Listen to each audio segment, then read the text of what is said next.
We reported here last night that the New York City Gay Men's Chorus is facing a financial crisis. Donations have dropped in this tight economy, while production costs have climbed.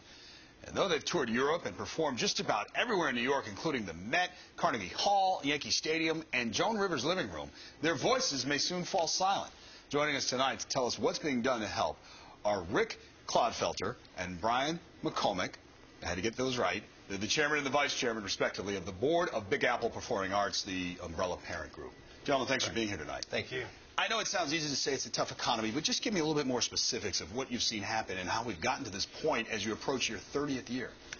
Well, we have a significant budget to operate this organization. Each year, people are surprised at how much it takes to operate our organization. Right. And in the last 6 to 12 months, we've seen donations and sponsorships drop, and costs continue to rise. So it's over the last year for sure, as the whole economy has spiraled out of control. How many members are in there? We have 250 on our roster. We also have a performance group called the Youth Pride Chorus, which is made up of kids ages 13 to 21, and about 40 members in that organization. And I read you have a couple of members, one who's 80 years old, is that correct? Who's been there since the beginning? Well, we have some charter members, who have been there for 30 years. We have about 6 of them singing, and then quite a few have been there over 20 years. Is there any way to control the production costs, or no? Is this just... Absolutely, and we're making different decisions. One of our big decisions, which was really difficult to make, was we left Carnegie Hall for the first time in 30 years for our holiday concert, which significantly cut costs. And we actually canceled our June concert this year and did a series of outreach concerts, which had no cost associated with them. So we're doing what we can to cut those costs and expenses. Okay, all right. What about support from the community itself? Have you seen over the years any less interest, if you will, as people try to tighten up their wallets?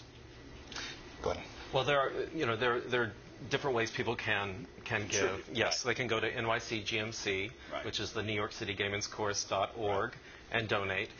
We have a lot of people who donate their time, their money, and their sense of community, giving back and volunteering to the organization. Look, I kind of touched about it in the introduction to you, but just remind viewers or introduce to viewers the history of this chorus and what it means in the New York landscape, for sure.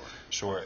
The organization started in the early 80s. It was our first concerts, and the organization has provided a safe haven for gay men over the years, and provided a support to the community during the AIDS crisis, and we continue to sing in support of the community issues facing the community, and we still provide a home and a space that's safe for even young men who are coming out today. So there's a significant aspect of our organization that is in support of the community and providing that outlet, as well as promoting diversity and acceptance to the broader community as well. And it's certainly important for the members who are there and finding this kind of safe refuge, but also for the audiences. What kind of music did you delight them with over these last 3 decades? Well, we've had a variety of music. In fact, for our 30th anniversary, we've already planned it out. We're doing in the spring, we're doing Big Gay Sing, which is a repeat of a theme that we did last year, which was sold out at Skirball Center.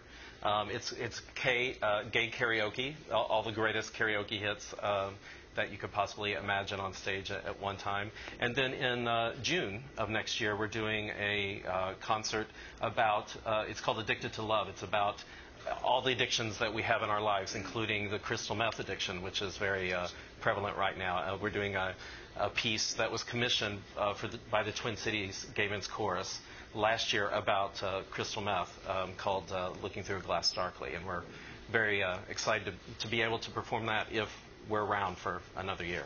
We just have like 5 or 10 seconds left. You've set some goals and you've got some initiatives. What are they? You've mentioned them a little bit. You want to try to raise $500,000, is that right? That's our goal, and $500,000 is our annual budget. Okay. So we're asking donors to go to NYCGMC.org to make individual contributions and support the organization. All right. Well, it's been a part of the New York community for a long time. We want to certainly see it survive. So the best of luck to you, gentlemen. Thank you. Thanks for coming in tonight.